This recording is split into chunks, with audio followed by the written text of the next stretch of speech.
আমি কেন বলি যে আপনাদের স্টার সেটআপটা আসলে আপনারা এই স্টার সেটআপটা অন্তত সুন্দরভাবে করবেন। আমি কথাটা এজন্যই বলি যে দেখেন, স্টার সেটআপ ছাড়াও কিন্তু আনুষঙ্গিক আরও কয়েকটা সেটআপ কিন্তু আপনাদের আসবে ধাপ বাই ধাপ, যদি আপনি ভালোভাবে কাজ করেন। বাট স্টার সেটআপটা আপনি যখন সুন্দরভাবে করবেন, পরবর্তী সেটআপগুলোও কিন্তু মানে খুব সহজেই কয়েকটা ধাপ পার হলেই আপনার সেটআপটা কিন্তু কমপ্লিট হয়ে যাবে।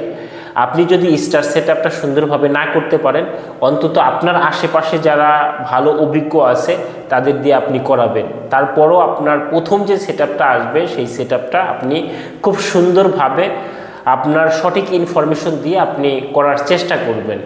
আপনি একটু স্ক্রিনে লক্ষ্য করুন, দেখুন যে আপনার যখন স্টার সেটআপটা আসবে তখন পরবর্তী সেটআপটা যখন আপনি পাবেন কন্টেন্ট মনিটাইজেশনটা, শুধুমাত্র কয়েকটা ধাপ পার হলেই আপনার সেটআপটা কিন্তু কমপ্লিট হয়ে যাবে।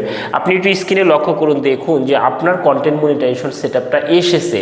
আপনি সেটআপে চাপ দিবেন, সেটআপে চাপ দেওয়া মাত্রই ঠিক এরকম একটা পেজ কিন্তু ওপেন হবে, যার নিচেই লেখা আছে দেখেন যে সাইন আপ।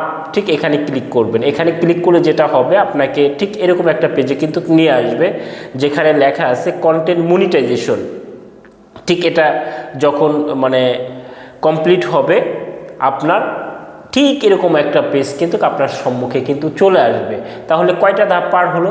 মাত্র 3টা ধাপ পার হলো, যে আপনার স্টার সেটআপটা কমপ্লিট থাকলে ঠিক 2-3টা ক্লিক করা মাত্রই আপনার কন্টেন্ট মনিটাইজেশন সেটআপটা কিন্তু অটোমেটিক্যালি হয়ে যাবে। তো এই ছিল আলোচনা। আমি আবারও বলছি, আপনারা যদি স্টার সেটআপটা পেয়ে থাকেন, অন্তত আপনার আশেপাশে যারা অভিজ্ঞ লোকজন আছে তাদের দিয়ে আপনি স্টার সেটআপটা কিন্তু কমপ্লিট করবেন।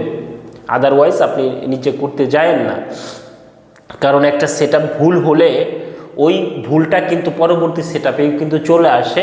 তখন কিন্তু আপনাকে ওই সংশোধনের জন্য কিন্তু তখন ভালো একজন অভিজ্ঞ লোকের শরণাপন্ন হতে হবে। এই জন্য আগে থেকেই সেটআপটা কমপ্লিট সুন্দরভাবে করে নেন, পরবর্তীতে আপনার আর হ্যাসাল পোহাতে হবে না।